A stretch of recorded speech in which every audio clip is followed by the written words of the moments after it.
Test, test. Are you working? He came in effectively sober.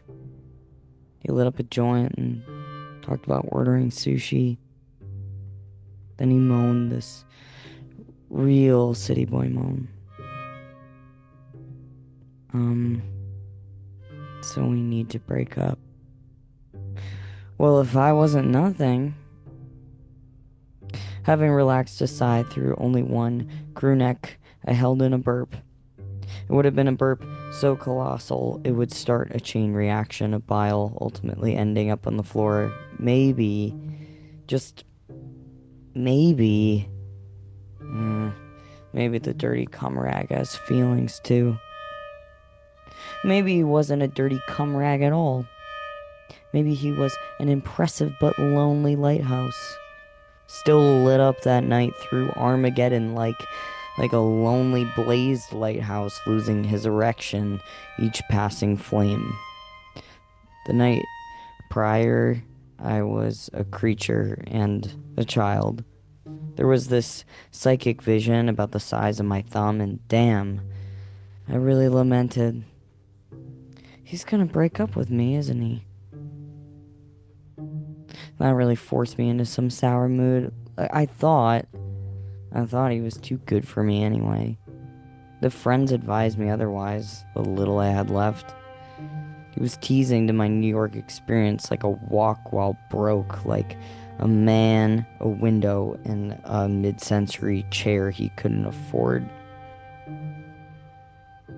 He was dressed all white, like a horse jockey, and he had dyed his hair a bunch that month, but now it was Pamela Anderson blonde.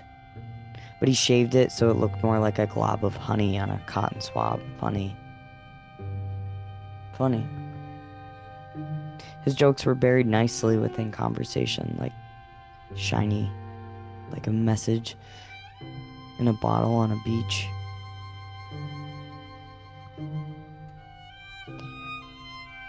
The night before, I wrote 8 tiny pages of collateral for the purpose of intervening.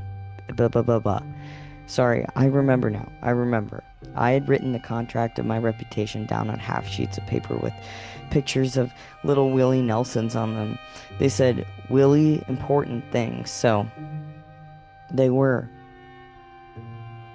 And I read them aloud.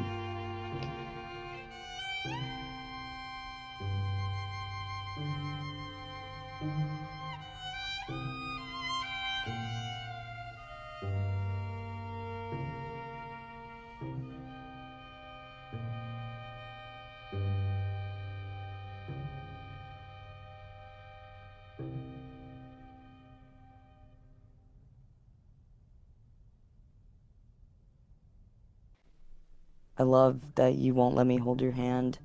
I love that you won't let me sleep over. And I love that you do cocaine. I also hate that you won't let me hold your hand and you won't let me sleep over. And I hate it when you do cocaine.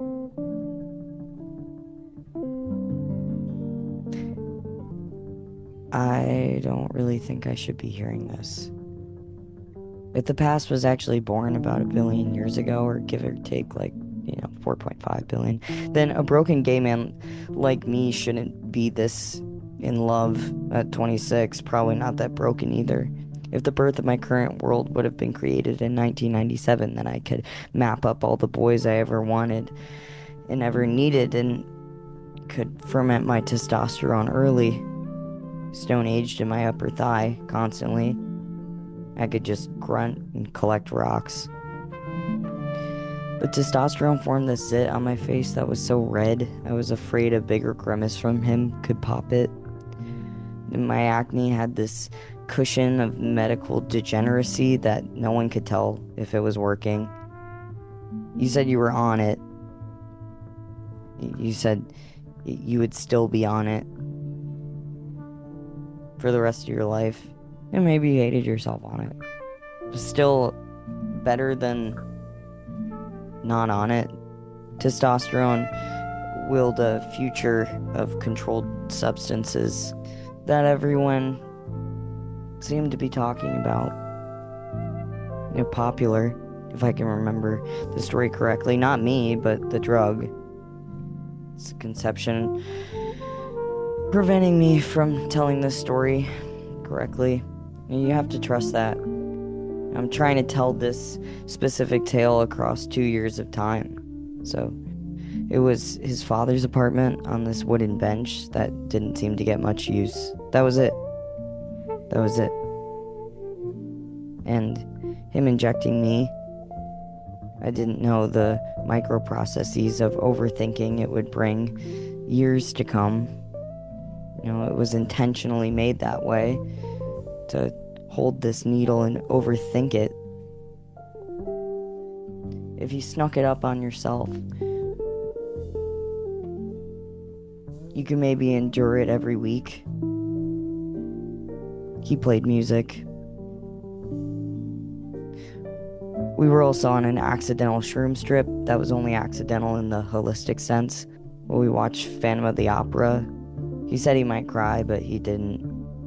Push it down, push it down, push it down. You have an emotional reliance on pharmaceuticals. Push it down, push it down. And I would push him down too. Yeah, yeah, yeah, yeah. Yeah. Him too, yeah. He used to say I lived like a European. Yeah, I lived like that. That's why I mated our social skills with tweed, and then he mated the tweed with weed, and then we mated the weed with shrooms, and, we all went down together in a little tugboat with suppressed emotion. And I never read the instruction manual on how to cope with being gay, man, but slam, really hold up tonight. He kissed me between my teeth, and I scrunched my toes. He fixed us another joint and blew back with vengeance. I don't think you're making as much sense as you think you're making sense. I laughed. He laughed too. No, I'm not trying to laugh. I'm not trying to make you laugh. This is serious. No, it's not working, and it's seriously, I get it, not working. I'm not sure if it was ever, easy. Yeah, I'm not sure if I liked you because I thought it would be easy. He made some uniform mannerisms from a different planet. Wasn't weirdly sad or weirdly somber. It was just really standoffish.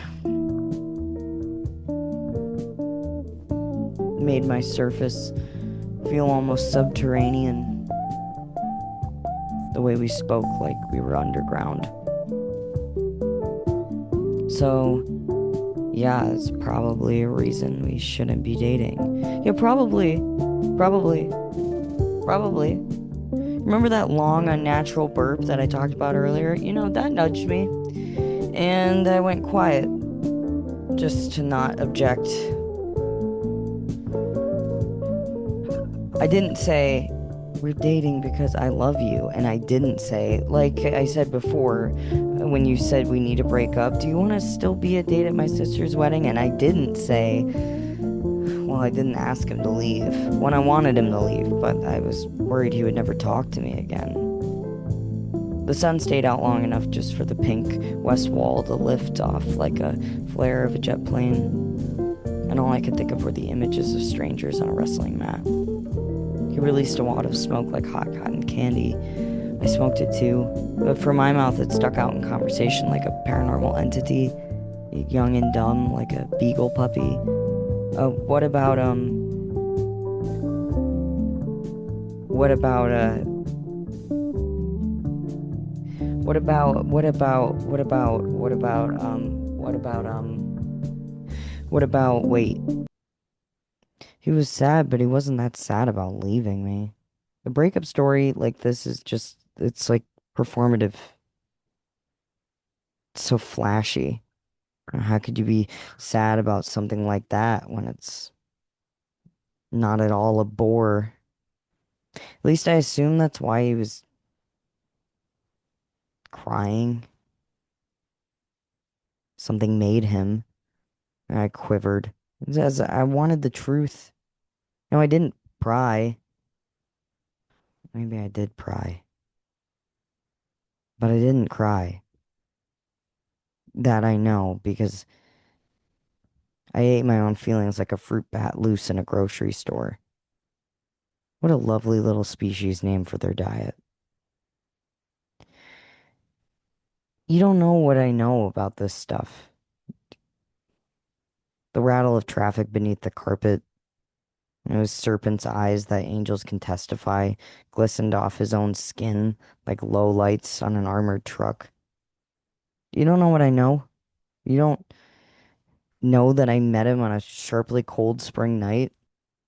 We kissed in Hell's Kitchen in February. I counted how many times he negged me. It was probably 5 while wearing a scarf that I could naturally tug on with words.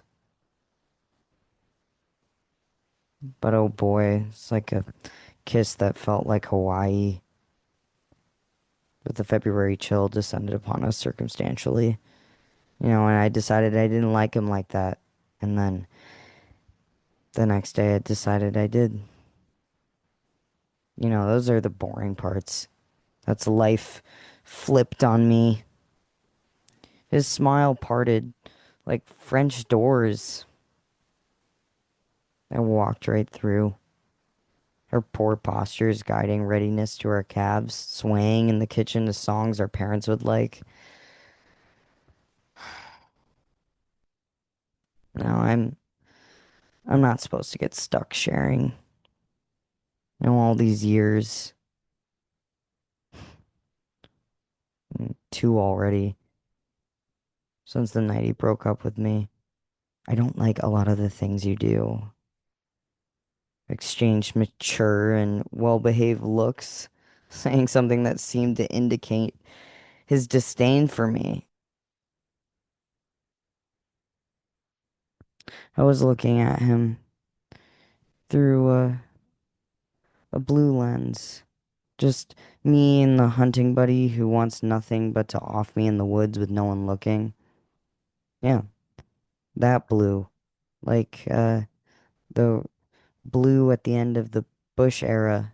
But it felt like this strange buzz like you get when you're singing. But like when you're singing happy birthday for a man that you don't know, like a half empty bar and you're on T, so it's too low to harmonize anymore. Yeah, a shortened description for this story would suffice, but my attention span has this like artistic, promiscuous swank to it. No one seems to like. He'd sold me on every terrible thing. I made jokes if I knew what they were for. He was dressed in all white. I remember. I remember that. It was like a narrow little prayer, and I was just hiding. I was hiding the last week because I was catching the sore attitude. And he was measured that night and concealed like a monk, like he'd broken through to the other side or something. And he laughed. He laughed and he laughed at me or with me. Maybe it had to be real. Maybe only my obscenities made it to his guiltiest thoughts to laugh at me. We can tell the world we tried, I thought to myself. It's Town Van Zant.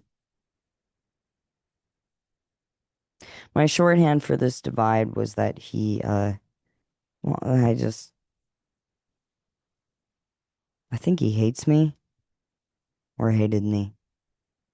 He held it long enough with his gaze. That's what I suffered, you know? It was thrilling because, it sort of made me quite like a tryhard. It was like I thought I could write so much on this subject that I would never need total distance from it. I did always know he had another boyfriend. It was dear, actually. There was always enough to eat, you know. Like there isn't a razor thin booklet for polyamory. There was this brick-sized Bible to throw through the window of cheating. All I knew was open and gay, polyamorous, and nice to obey. And I was on his private nights. I did worry about his makeshift calendar. It piqued my periphery at times, but I never told him. I just tuck it away to that vigil to myself in the corner of my mind, a shrine to whatever dared bring me down. I hate that you won't let me sleep over. I hate that you do cocaine. I hate that you won't let me hold your hand. I don't think I should be hearing this. A waltz to a distant car alarm and, all the half pages accumulated into some sort of love manifesto, but, he was righteous in his discourse and I just needed a band-aid. You kind of fucked this whole thing up, you know? We should have just had like a Viking funeral for the relationship. I picked up a toy and I played with it with my dog on the floor. I don't know what I would ask. I asked it, but, you know, soon we were peeling off each other's lava just enough to see the clouds peeking through the throat. It was just as gay as life could get at the time. Deem it a tragedy or deem it an older boyfriend, oh well. I knew they would probably stay together because, I don't get anything I want. I hate that you get everything that you want. And a surprising candor. Who could imagine that he shook his head with such a caressing smile? I just, I just don't think I should have a boyfriend right now. So I stood up and I sat down on top of him. My TV was out on Mars, and by that I mean so broken that there was nothing to distract us, but he drew down his gaze until it met my knees. This kind of like habit of analyzing me. I knew what he was studying, my future, if it was aligned with him to be in my bed soon enough, and we were having dry baseball breakup sex, Yankees versus posers, but he wasn't wrong. He was pressed against the pretty boy with no pecs, me, the poser. I was the pretty boy, the pet, with no pecs, clear circle at the bottom of his calendar. And now I'm thinking about that lingering awkward moment when he walked in. Slam! That's when the pendulum swung. His taste spotted that smelled my fast quip. Do you want a glass of water before we have breakup sex? Man, that- I had to be such a good host. It was always so silly to let him into my house and not oblige his bag. More tongue, more tongue, more tongue, more tongue, more tongue. Get near the bag. The testosterone made the tongue bulge out my pants, and in one astounding drug kick, I was bad before it was good. I was bad. I rubbed my crotch and I thought about patiently tugging on his depression for years. There was nothing. Like, I don't like some of the things you say. I don't like what you said about Eddie. I didn't like that. Oh, I do remember what I said about Eddie. I didn't think it was too bad. Angry. The fourth quarter, flowery yet offensive. I hate how you get I hate how you get everything you want. Oh, that's itchy. Ow. Yeah, uh-huh. Well, was I as terrible as he thought I was, or did I need a bigger I gasped. Oh God. Oh God. People think I'm crazy, don't they?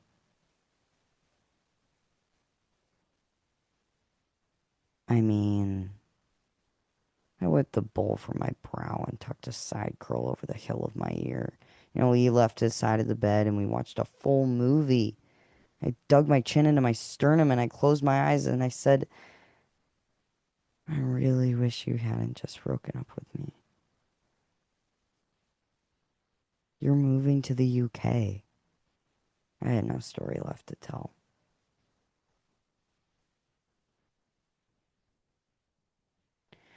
Pride comes before the puppet, and for the fair, fair, fair people who pulled the stick out of their ass. As I packed, I sang to the millionaires down the street, and there were vessels that are wrought by magic of Mahound out of the sea sand and air by all the pretty people and all their pretty parents. Fuck them. Fuck them.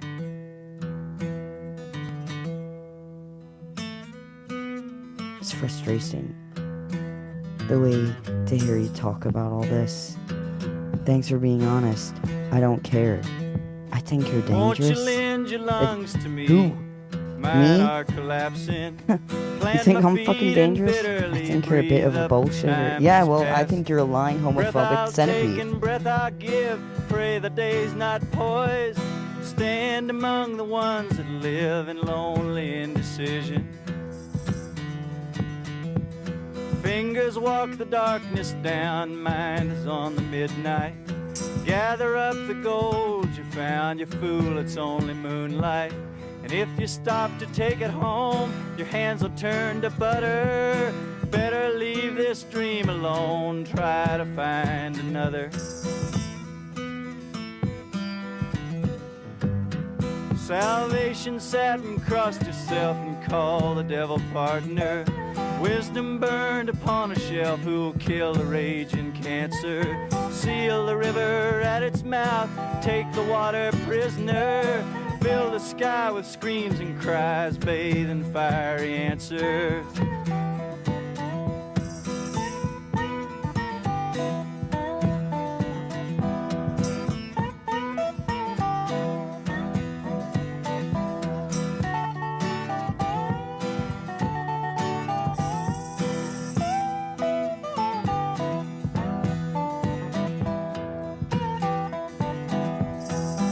Jesus was an only son, and love is only concept. Strangers cry in foreign tongues and dirty up the doorstep. And I for one and you for two ain't got the time for outside. Keep your injured looks to you, we'll tell the world that we tried.